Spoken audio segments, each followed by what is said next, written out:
Hello everyone, welcome to today's live stream. Just getting started here. If you're just tuning in, this is RD King, and I'm going live from Boston, Massachusetts, on the East Coast of the United States. Hello everyone, and welcome to today's live stream. Where are you guys? Just getting started here. Tuning in from. If you're just tuning in, see a few people that I recognize already in the chat.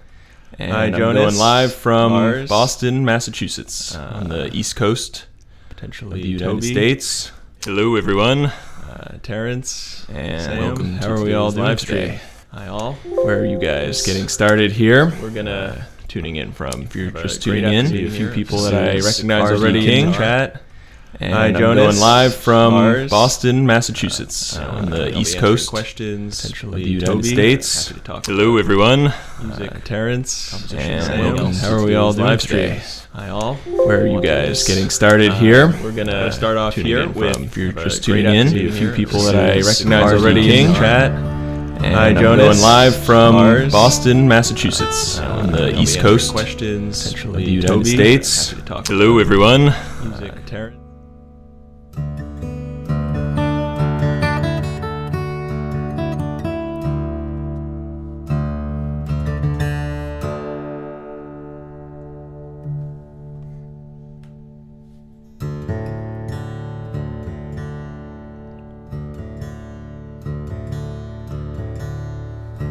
Is there something wrong with the audio?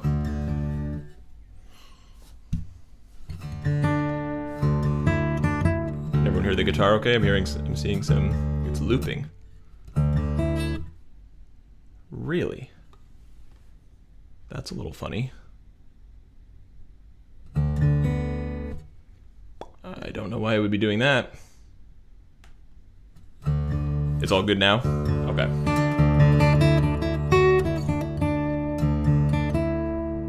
Okay. Well, let me know if it comes back. Whew. Well, I'm glad we sorted out that issue at the beginning here.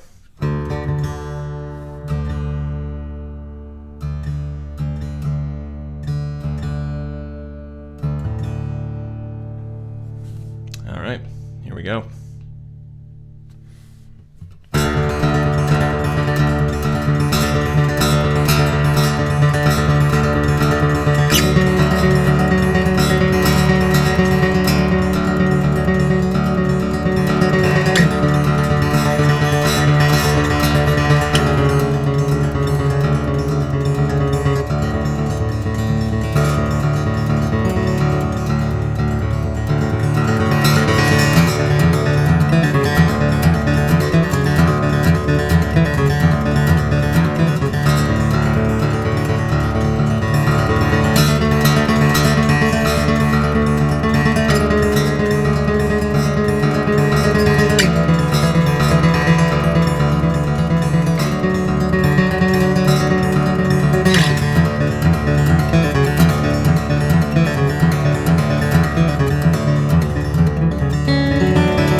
Well, thanks, guys. That was a piece called Thrum from my second album. Always fun to tune in there. I realized I actually forgot to, because there was that looping issue at the beginning, I forgot to activate the reverb plugins. So that was totally dry here, but hopefully still enjoyed it. Hey, Lauren, tuning in from Winnipeg, Canada. Nice to see you here. Charlie from France, thanks for tuning in. Martin asks what kind of Martin this is. It's a HD 35 from 2009, and I love it. Still my favorite guitar. Maximum Game says hello from Russia. Hello to you as well. Thanks for tuning in. Seeing Ragnar from Ireland.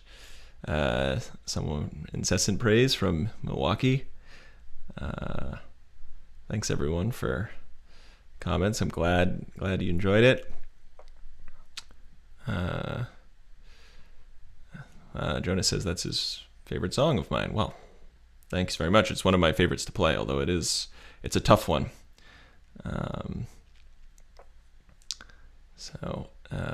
We're gonna.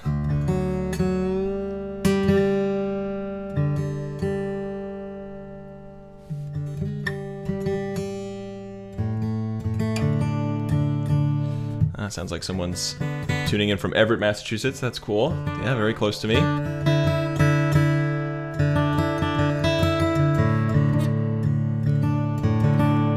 Thanks for tuning in from Argentina, Karina.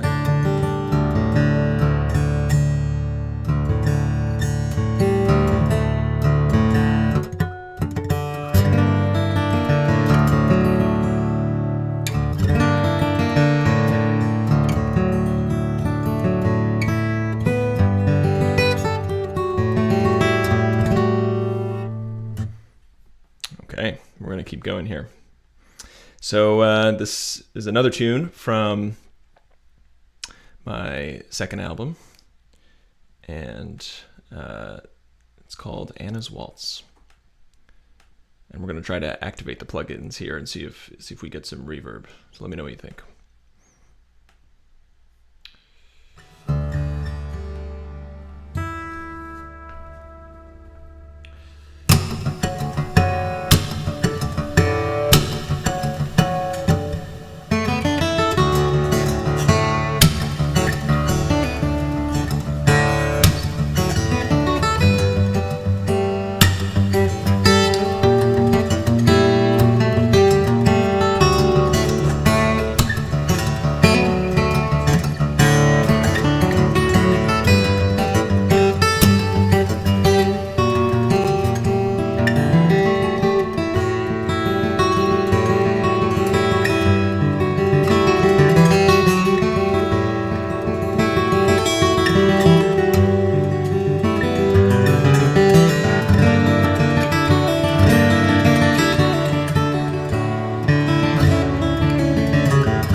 Thanks, guys, if you're tuning in. That was Anna's Waltz, piece from my second album. And yeah, it's another fun one to play. Has some slapping in it, which I don't have that many songs actually that use that technique, but that would be one of them, which is kind of neat. Maria says, beautiful, thank you. Incessant says the melody is on point. Appreciate that. And Ravi says hi from Toby and Ravi. Hi guys, thanks for watching. It's one of my piano students who's doing great. And Rick says bravo, thank you very much. Yeah, hopefully the reverb sounded good on that. I'm seeing one comment that it did. That's good.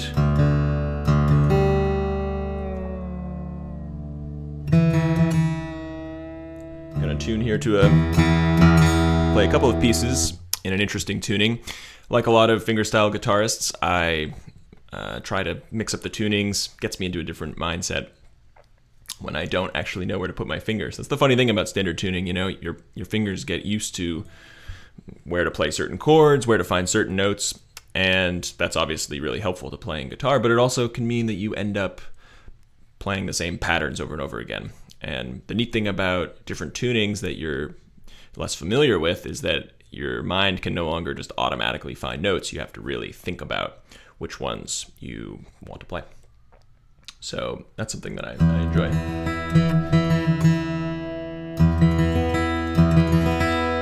And I wrote a couple of pieces from my second album that are in this tuning, which is basically standard tuning, but with one string off. And that's something that I do a lot, is either take either standard tuning or drop D tuning and change one string. And in this case, it's the G string that's tuned down to an E. So I actually have 3 E strings, which is kind of a lot. But it's fun to play.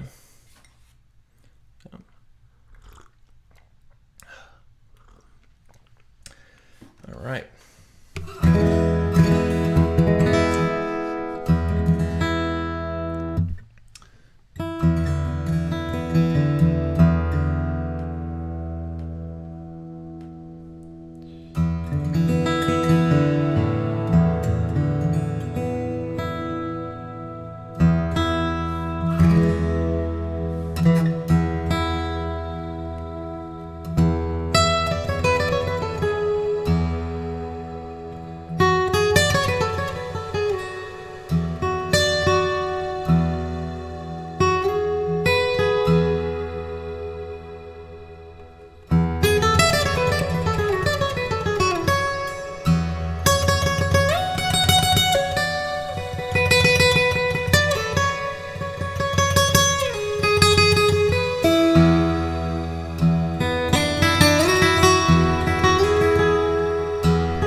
Thanks, guys. That was one called The Girl Who Rode the Wind.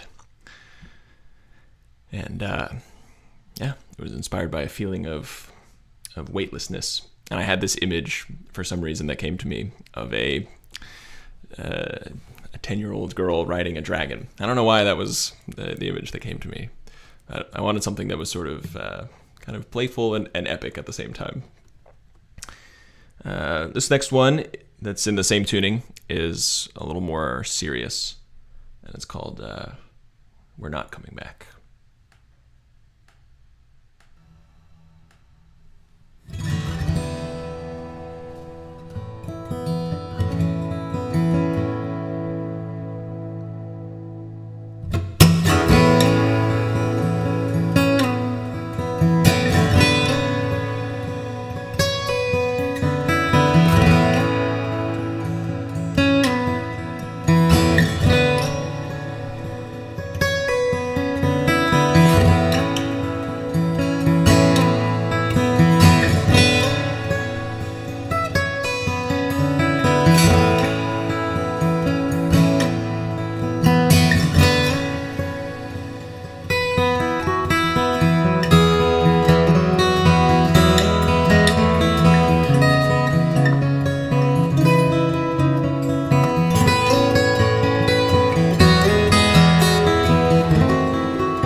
Well, thanks, guys.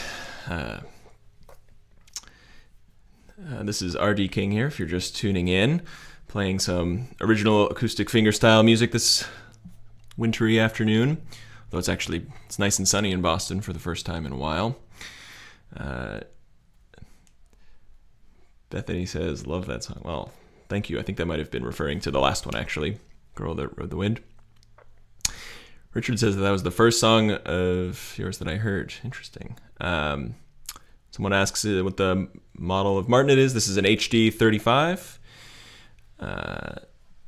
Random guy from Austin says that he attempted that one. Very neat. That's a fun one to play.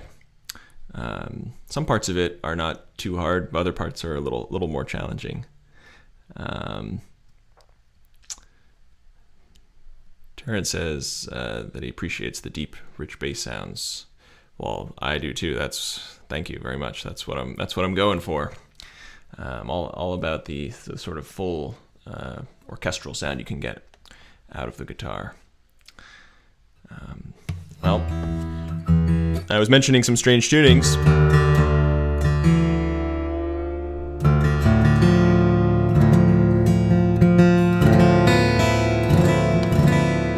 This is kind of a fun one.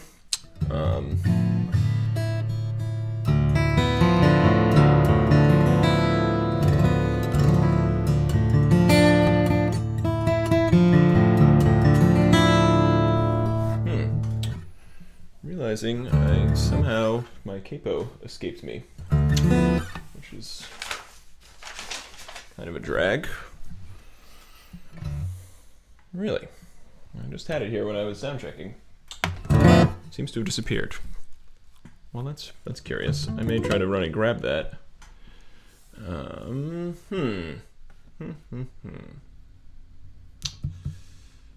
Maybe I put it in the other room. That's very funny. Well, we might actually skip this one for now. Then I can play another one that I can play without a capo.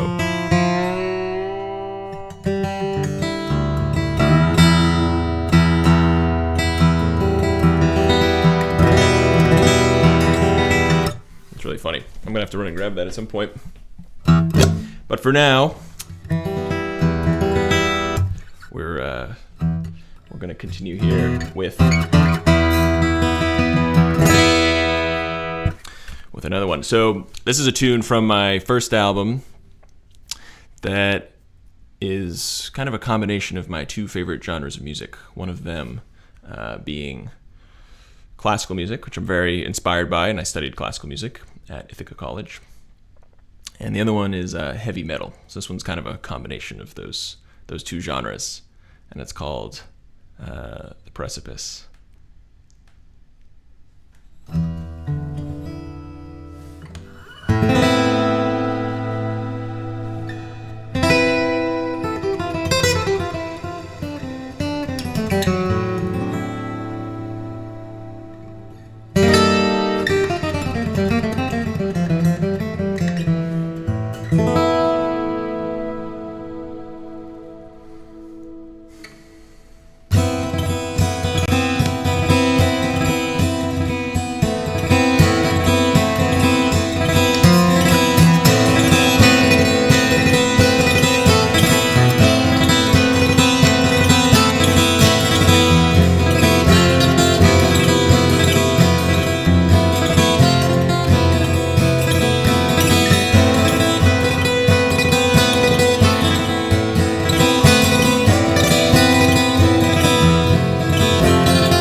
Cool, guys. Well, if you're just tuning in, that was The Precipice. And yeah, that's my attempt to combine heavy metal and classical music. And yeah, it's always that one's a lot of fun to play. That's from my first album. So I actually have 2 albums. One of them is on Candyrat Records. The first one, which is what that one was from, was a self-release about 4 years ago at this point. And yeah, I'm seeing some comments here. Bethany says gorgeous. Well, thank you. Steve says that he likes watching musicians' eyes when they get into it and that they're 1,000 miles away in a very happy place. That's undoubtedly true. Yeah, there is something so immersive about actually playing music. It feels like you're building your own world.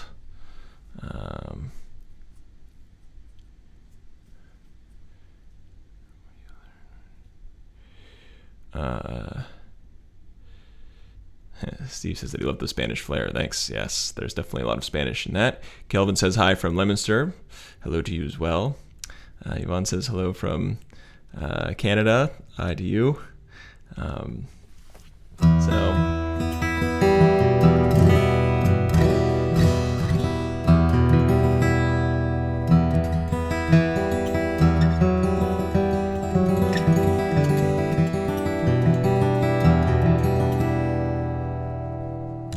So I think I'm actually going to follow up that piece that's a little bit of a combination of classical and metal. I think I'm actually going to play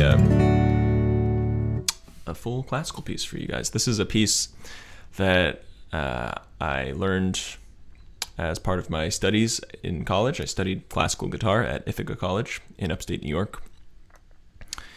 And that was where I really honed my craft. I'd been playing fingerstyle for, I guess, 5 years or so by the time I went to college.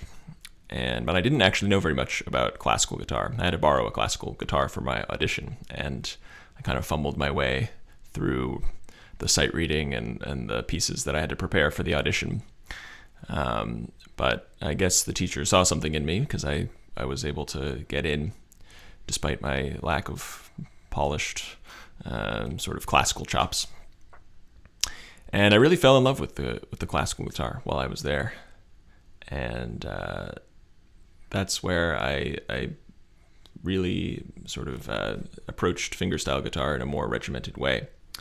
And then after college, I brought that classical training and those ideas and the sense of harmony and melody and so forth from classical guitar and tried to apply it to my favorite sort of older school fingerstyle playing. And yeah, someone actually asks about my picks. So yeah, you may notice that I have these 3 metal picks and plastic pick on my thumb. These are called finger picks, and they wrap around your finger. You can see them there. They give a lot more sort of volume, and they give a different tone to the playing than if I didn't use picks. I do also have nails. You use nails for classical guitar playing on an actual classical guitar, which is nylon strings. This guitar, which is a standard acoustic guitar, is a steel string guitar. So nails are a little bit more delicate. They don't work quite as well on steel strings. So what a lot of fingerstyle players do is they will either use acrylic nails or some of us will use finger picks, although we're in the minority. It's a little bit of a dying breed, but I still like using them. So yeah. This is a piece by a composer named Sergio Assad, who is one half of the Assad brother classical guitar duo. And he's a very famous classical guitarist and also a great composer in his own right. And this is from a suite that he wrote called Aquarelle. And I'm going to play just one of the movements, the middle movement, which is it's called Valsiana, which means little waltz. And I love the melodies in this piece. Hopefully you will too.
right.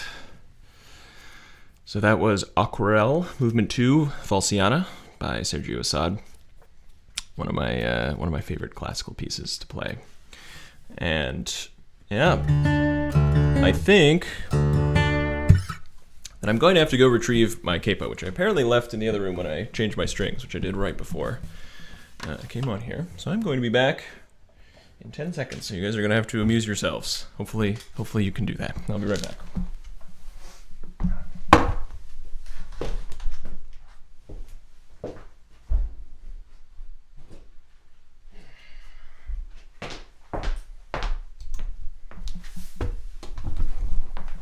All right. Wasn't even 10 seconds. So, it's really funny. So I saw someone comment that they have misplaced many a capo, and that is definitely true for me. I feel like I don't lose things very often, but capos are one of the things that I lose most often. All right, so now I could play the piece that I wanted to play 10 minutes ago, which is going to be a lot of fun for me. I haven't played this piece live in a while, and it's a really fun one to play.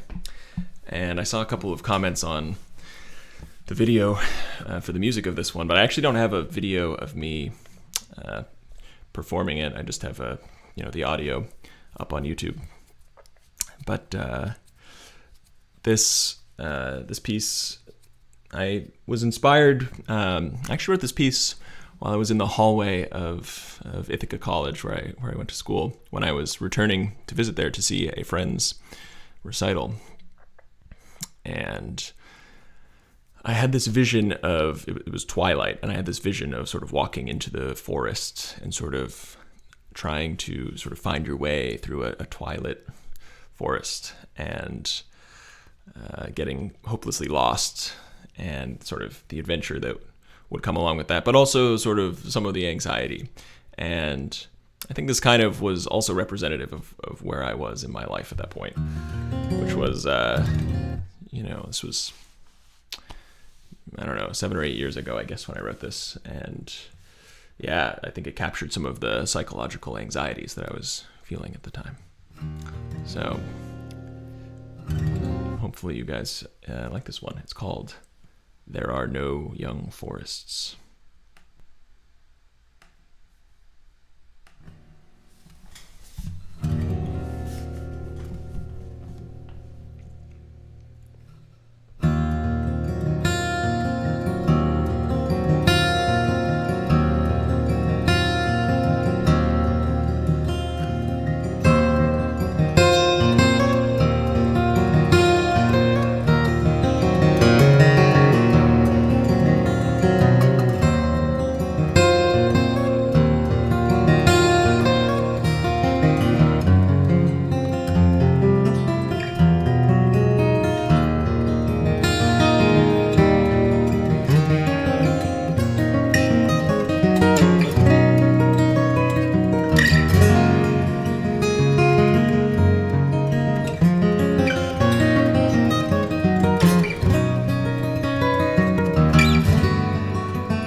All right.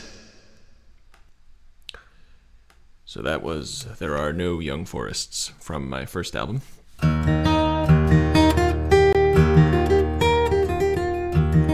That's one of the oldest tunes that I have. It's one of the early fingerstyle songs that I wrote, actually, now that I think about it. Maybe only the third or fourth one, really. Aside from, things I wrote when I was 15. Most of those I don't know them anymore. But Steve said that he definitely felt the anxiety. Ooh, and Paul said big Ralph Towner vibes from that one. Absolutely. It's so cool that you say that. I was definitely inspired by Ralph Towner when I wrote that. It kind of, it sounds a little bit like the Juggler's Etude, which is a great Ralph Towner piece that I played actually in college. So neat that you picked up on that. Definitely was inspired by Ralph Towner for sure. Yvonne says, bravo, thank you so much. Alte says, I'd love to learn this. Well, I don't think I ever actually finished a tab for that one.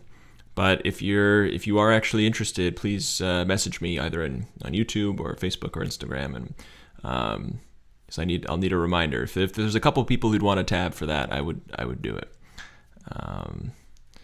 And yeah, that is a very fun one.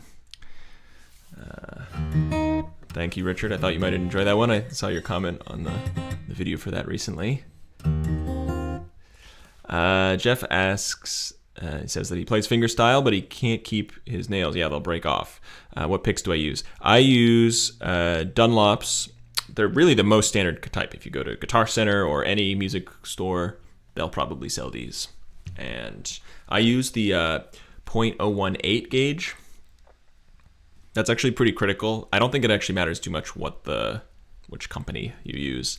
But I found, you might think it wouldn't make that much of a difference, but kind of the way that light picks, medium picks, and heavy picks sound different. If you get the really heavy ones, I find they sound really bad, and the light ones also sound bad. The heavy ones are just too stiff, and it's really hard to get good sound out of them. They're so clanky. And the thinner ones, the .015s, sound just very reedy and tinny. So, someone asks, how could I find your album? Well, I have two albums. Actually, you can see, if I duck down out of the way here, you can see these are the two album covers there. I have those as my background here today. And both of them are available on everywhere that you find music. Spotify, Apple Music, Amazon, Pandora, Last.fm, Google Play. They're on everywhere as far as I know. So definitely, please check them out. And I'm posting new music pretty frequently. I kind of took a little bit of a break from posting for the winter, but I'm back now. So I'll be starting up my 1 Minute Wednesday series where I post new music every Wednesday. I'll be doing that again this week. And yeah. So Daniel says, great tune. The second part brings another great ambiance to the song. I love it. Thank you. That was important to me. I wanted it to feel like There Are No Young Forests was evolving. And yeah. So we're going to continue on here. Hopefully you guys are having a good afternoon. I feel really grateful to be able to play for you. At all of this pandemic stuff, the one thing I probably miss the most is both performing live music and just listening to live music myself, which I normally would be doing those two things, multiple nights a week. And so yeah, it's been hard to not have that. And this is the closest that I come to being able to do that. And it's really special. So thank you so much for joining in. And I really appreciate it. Roman asks if I use open tunings. I do use some. They're usually not fully, a full chord. But that last piece was in drop D, and then my G string was tuned to an F natural. And those are the kind of tunings that I tend to use. So they tend to be a little strange. But this is actually this next one is going to be just drop D, which is probably my favorite tuning. I almost feel like drop D should just be the standard tuning for for fingerstyle guitar and classical guitar. And it practically is. I mean, almost every piece in the classical repertoire. That's not true. Not every piece, but there are many pieces that are in drop D tuning. Yeah, this one though, I just played one of the oldest pieces in my repertoire, and this one is one of the very newest. It's not out yet. So this is a brand new piece. I just got what I think are the final mixes and masters from Antoine Dufour, who's an amazing guitarist himself and also an incredible engineer. And I'm pretty happy with how they turned out. I recorded them here in Massachusetts at Woolly Mammoth Sound, which is actually right near where I live in Waltham. And then I had this fantastic engineer, Dave Westner, who helped me there. And then I shipped them to Antoine. And yeah, I'm really happy with how they sound. So this is a new one. It's called The Hope and Despair of the Morning.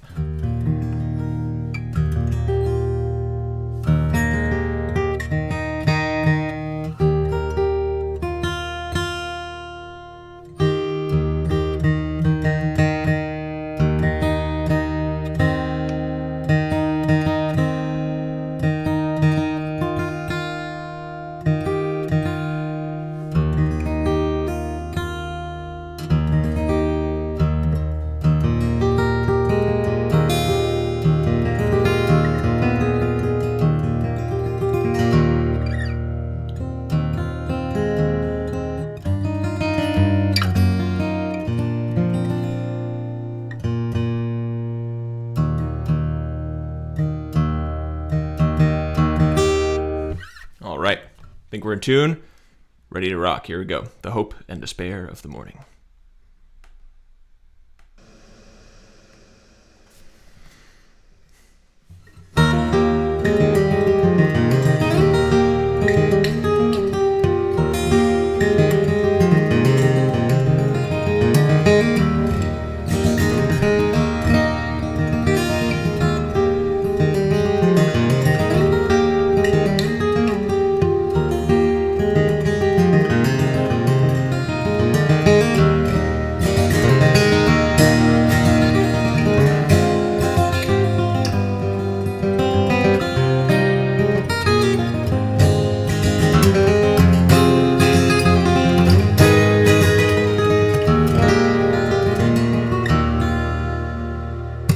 Wow, you know what? I'm actually going to start this over because I realized it's sounding very strange to me, and it's because I have the capo in the wrong place. So I don't know what happened today.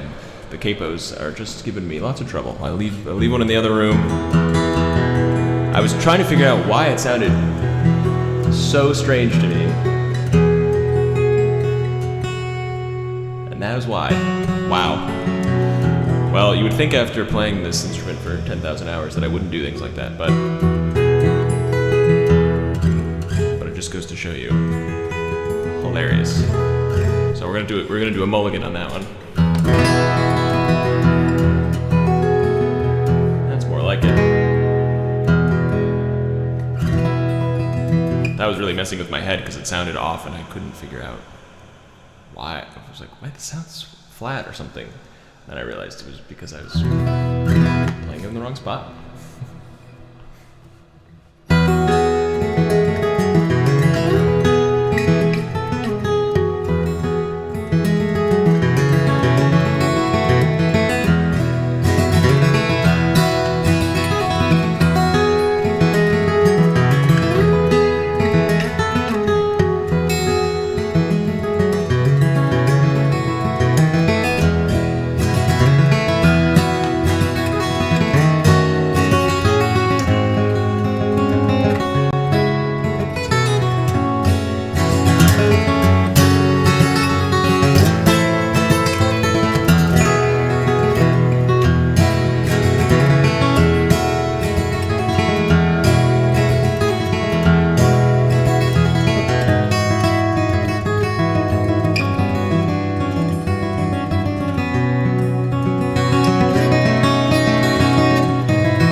All right, so that was The Hope and Despair of the Morning, capoed in the correct spot. Ha! Tango says, what if I now realized the capo was in the right place before? No, it definitely wasn't.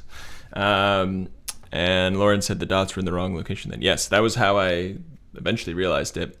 It wasn't so much a problem from the playing of it. I just thought it sounded so off to me. I just couldn't quite get into it. It was really just throwing me off, and I was only 30 seconds in. I'd rather, it's funny, right? Because some people would like to just keep going, and I usually advocate that too.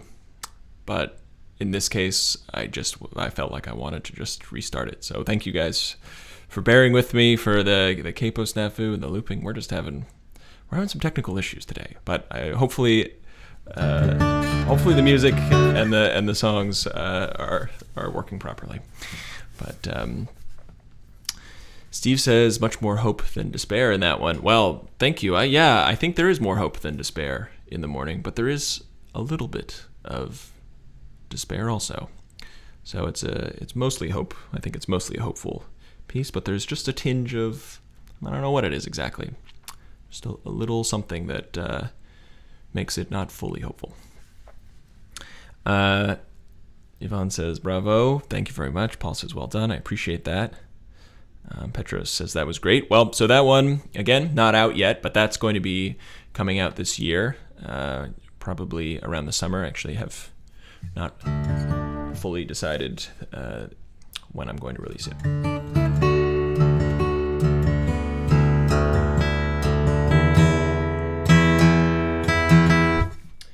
So this next one, I'm actually going to use kind of a funny partial capo. This one I had near me the whole time.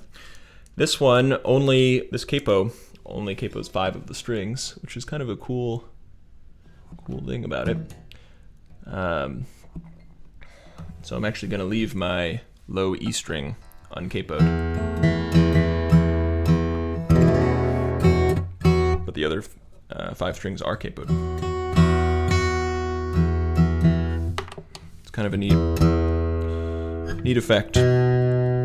So it's almost like playing in drop D, but a little different. And so far I only have one song that uses this tuning / capoing.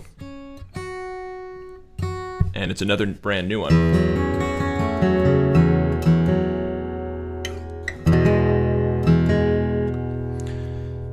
And I've never performed this one live ever. So I just wrote it right before I recorded it back in the fall. In November I recorded it, and I wrote it in October of last year. So it's never been played before. It's a pretty long one. I think it's the longest thing I've maybe ever written. You guys can tell me if you think it's too long, but I like to write journey pieces. A lot of my favorite pieces of music are ones where you can really sink into the atmosphere and the ambiance.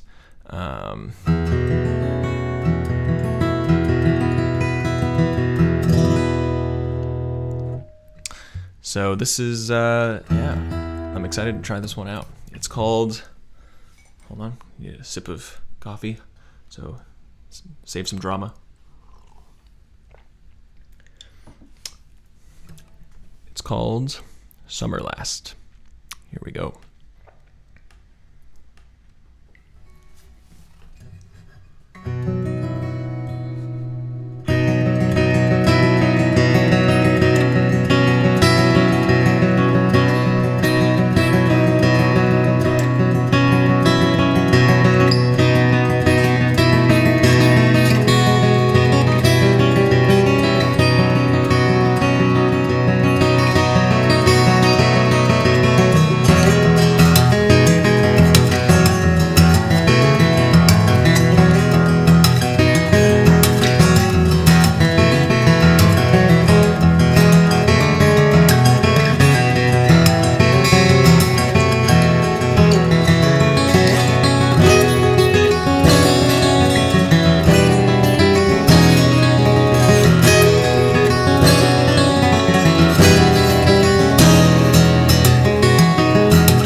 right.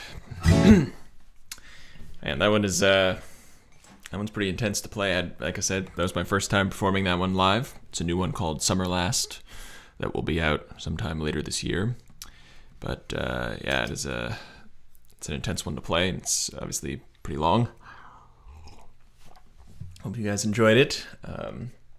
Lauren said moody and dreamlike. I would agree with that. That was definitely what I was going for. I sensed a little sunburst from the song. Very neat. Tones crashing and washing against each other like the surf's edge, says Richard. Yes, these are all the sort of things that I was going for. That piece is supposed to be, Paul says, I lost myself in that one. The length is great. Yeah, it's interesting, right? Some things are supposed to be sort of just super intense the whole time. And that one, I think, has a lot of intensity to it, but I was hoping that it was the kind of piece that you would lose yourself in. That's what I was hoping for. All right. So we're going to keep going. I think I'm going to kind of going to go in the opposite direction here.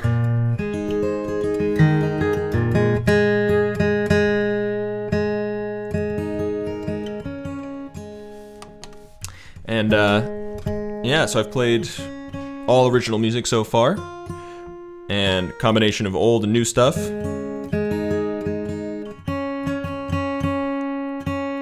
And I thought I might actually allow myself to play a cover here, which I think is kind of a time-honored tradition of guitarists, is playing arrangements and covers, and can be kind of divisive. Not everyone likes them, but I find if you can bring your own feeling and your own personality into a piece of music, then why not?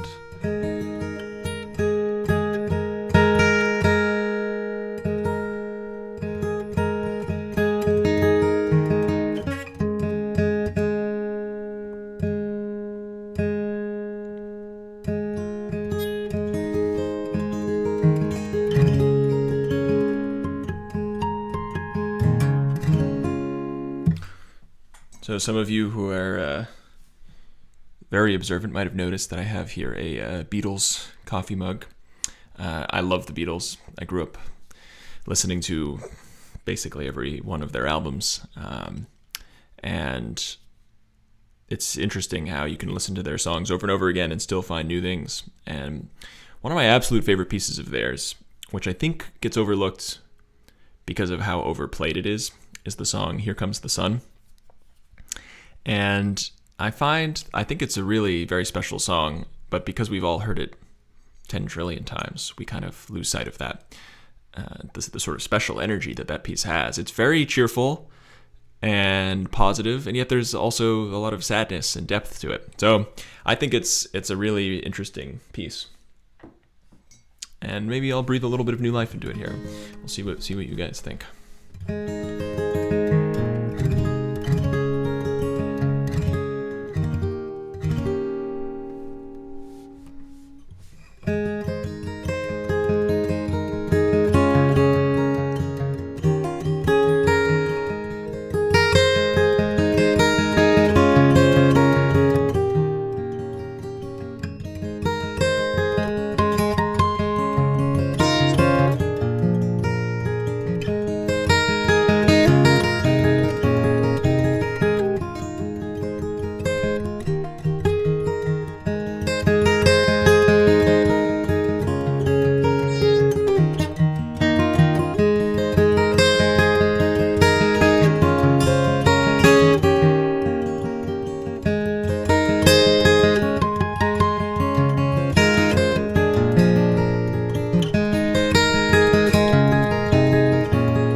So that was a piece that you probably recognize, even if you were just tuning in. But hey, you know, when it's been a long and lonely winter such as this, I think we need bright pieces of music. Can't all be long, esoteric pieces like most of the ones I've played here tonight. Very cool. So, but now we go back.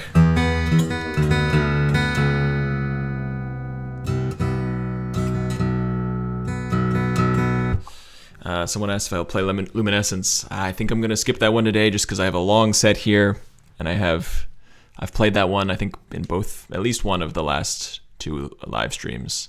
I love that piece. It'll make its way back onto the set. But I'm going to actually play the piece next to that on my first album, which is a piece in kind of a crazy tuning here.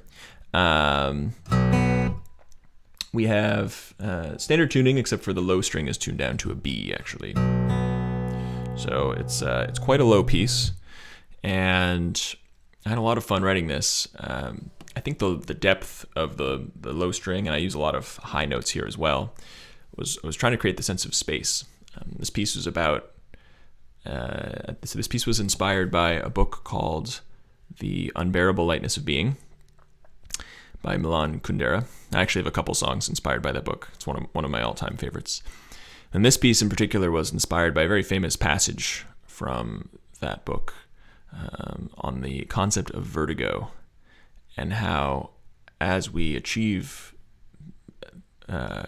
greatness in our life, in whatever realm we do that in, as we sort of ascend to new heights, there's always this kind of fear of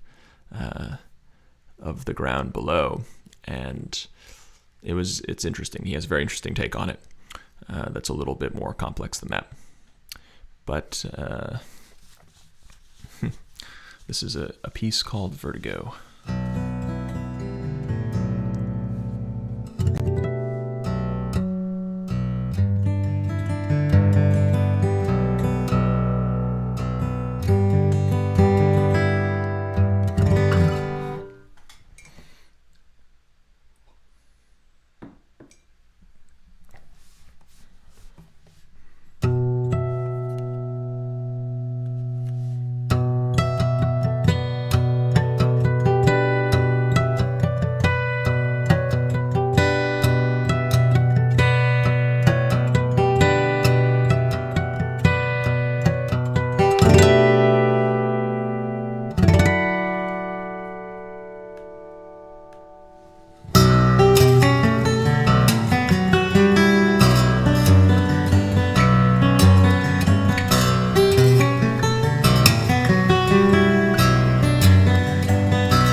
right.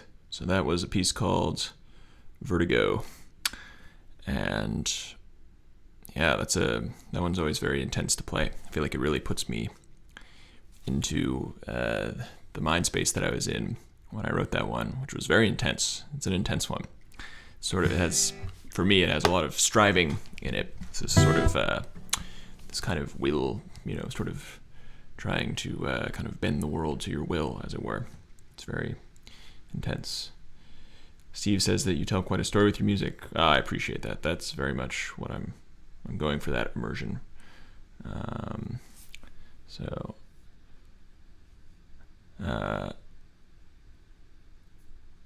Alte says you get a lot of tension with a single chord.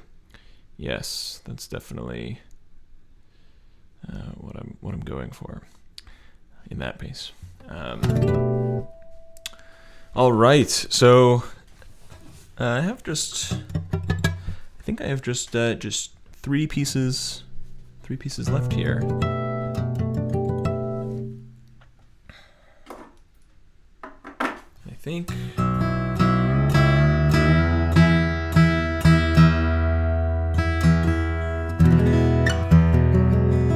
I think I'm actually going to follow up.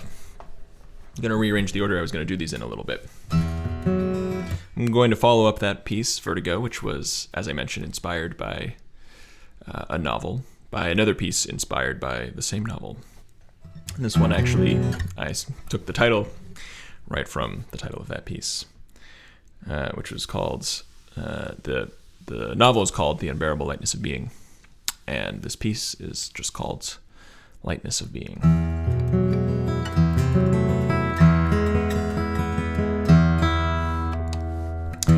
And something that I spend a lot of time thinking about is the transience of life and how quickly it all goes by, which is sometimes can be a depressing thought. Certainly can trigger an existential crisis, as it did for me. Something also very beautiful about it, though, the fact that time changes everything. And this piece was really an attempt to kind of capture sort of that, both the beauty and the anxiety of feeling that time is simply racing by.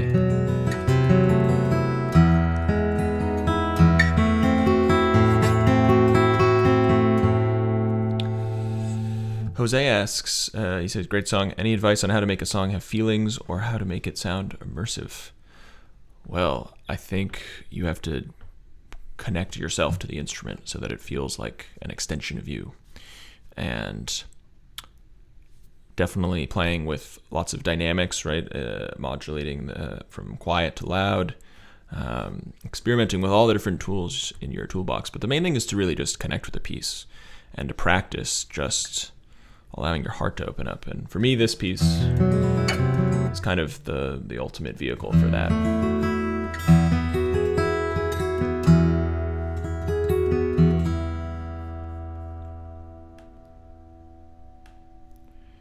Here we go, Lightness of Being.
Well, so that was Lightness of Being.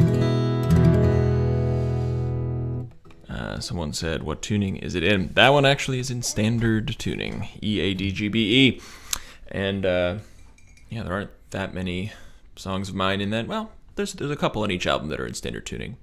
And it's nice if you're playing in the key of E, like that one mostly is. And A, also, which some parts of that piece are in A, some are in E. And,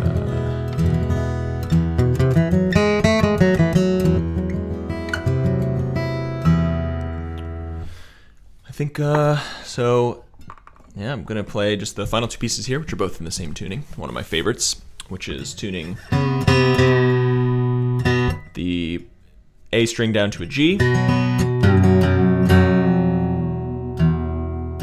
and the E string down to a C.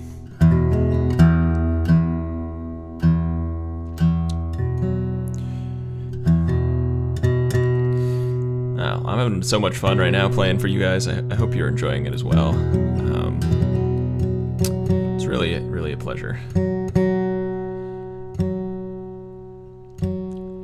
And, you know, I really want to thank Rob and Holly at Candyrat Records for putting together this Candyrat Concert series where they have artists live stream on the Candyrat YouTube channel, and for all that they do to support the acoustic fingerstyle guitar community.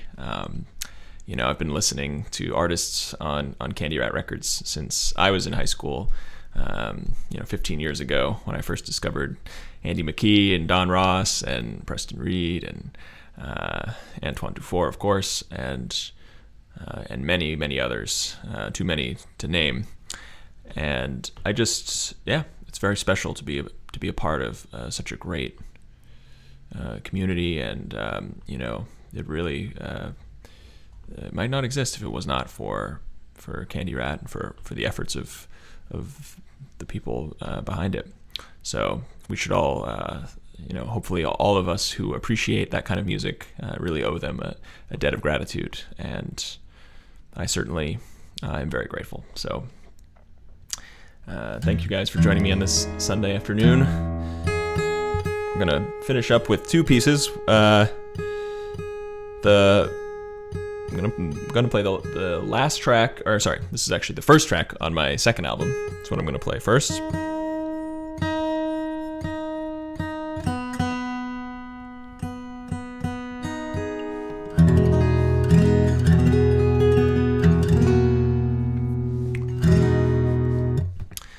And this is a piece about, well, you've probably sensed the theme from a lot of what I've been talking about what I write about. I write about my own sort of psychology. I think someone asked actually earlier about how to make a piece feel immersive and emotional. And I think the biggest thing is that you need to be immersive and emotional. And for me, that means drawing on my life and my experiences. And however interesting your external experiences are, there's always this wealth of the internal world.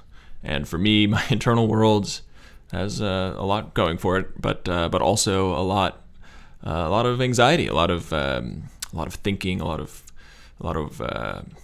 contemplation of, you know, the world and my place in it. I think those are important things to think about for anyone, but I certainly feel kind of obsessed by those kind of questions, and so those are what come out in my music, even though it's abstract. And this piece is very much about that sort of oscillation between where you're trying to fit in the world, and it's called Trembling.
All right. So that was Trembling. And we've trembled our way to the end of the concert. So I have one last piece, and if anyone has any final questions or things they want me to respond to, now would be the time.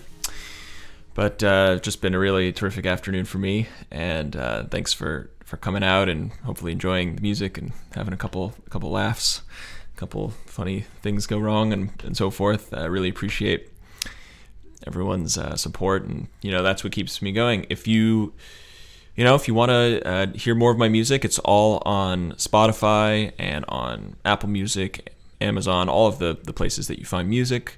I have lots of videos of many of these pieces are actually on the same channel on Candyrat Records. You can find them there.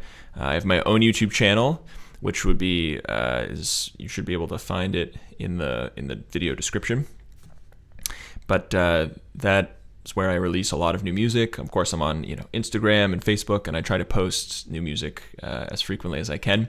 I took a little break for the winter, but I was pretty consistent about posting new music every single week for most of last year, and I have a bunch of new music in the works. I did just record an EP that'll be out later this year, and not stopping there. So we've got tons of new music. So I really appreciate all of the support, and that's what allows us to keep making music is listeners tuning in and giving both lending their ears and yeah, it's really, really special to be a part of that. So Squid asks, when can we catch you live next? Well, I will haven't set an exact date yet, but probably will be back on here in a couple months. I may do a Facebook live show in the interim, probably in March sometime. So yeah, check out, you can find me on Facebook, and you can find the Candyrat channel. It'll probably be through that there. But someone said they don't understand a lot of what I say, but you play very cool. Well, hopefully I'm not muttering too much. I tend to mutter a little bit. I'll try to speak more clearly.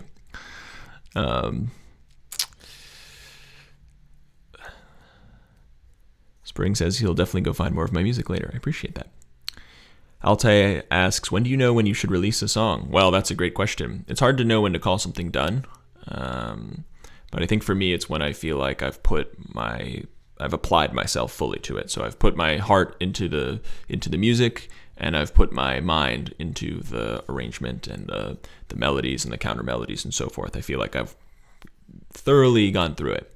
You can always improve stuff, and you can take too long with that. But I like to feel that I have put, I tried my best on the piece. So that's when I know. Ricardo says, awesome playing, man. Thank you, Ricardo.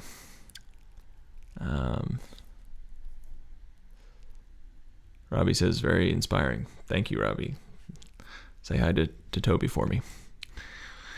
Okay, well, I think if that's all the questions, I'm gonna close out with a piece from my first album.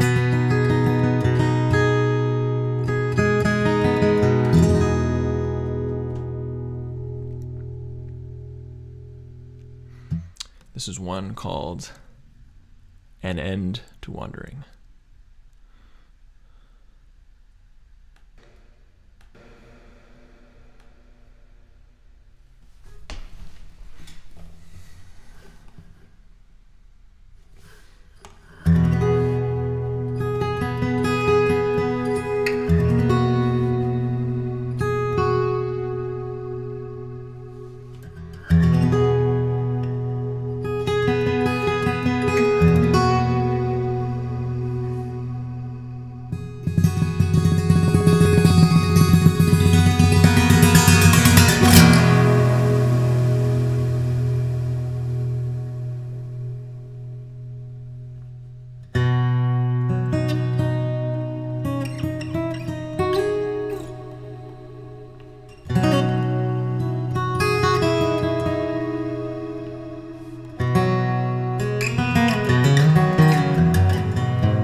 that was An End to Wandering. It's a piece from my first album. And that was the last piece for today. But thank you guys very much for tuning in, and I'll be back again in a couple months. And in the meantime, you can find my music on my own YouTube channel, which the link is in the description, and I'll be commenting on the video shortly too. You can also find my music on Spotify, Apple Music, all those places. If you want to learn the music, there are tabs available both on the Candyrat website and my own website as well, rdkingmusic.com. And if you want to take lessons, I do offer one-off virtual lessons, and I run my own teaching studio normally, so teaching is very much a part of my life. But yeah, I really appreciate everyone tuning in today, and I hope you're all staying safe out there and warm as well. I know it's very cold in many parts of the United States and of course around the world, and we're all grappling with the pandemic, of course, that's continuing on, and I hope everyone is staying safe out there and as healthy as you can during these difficult times. And music is one of the great things that can connect us, regardless of where we are in the world and what point of our lives we're in. We can all come together, hopefully, and through the shared experience of music. For me, that's really what keeps me feeling connected to the world and to humanity, even when I'm just stuck in my kitchen like I am right now. So thank you very much for appreciating that. Looks like Spring is really trying to elicit a encore song here. I know. Well, did you have anything in mind in particular? Spring, was there one that you wanted? Maybe I could play one more quick one. Well, while he's thinking of that, it says, Gus says, I only caught the last song, but oh man, I'm glad I did. Well, I'm glad you caught one part of it. I appreciate that. So, well, I think we're gonna call it there. But I will be back with more music. I should go because it's already 4:00. We've been here for a couple hours, but I love playing for you all, and I'll be back in a couple months. And in the meantime, I'll see you soon.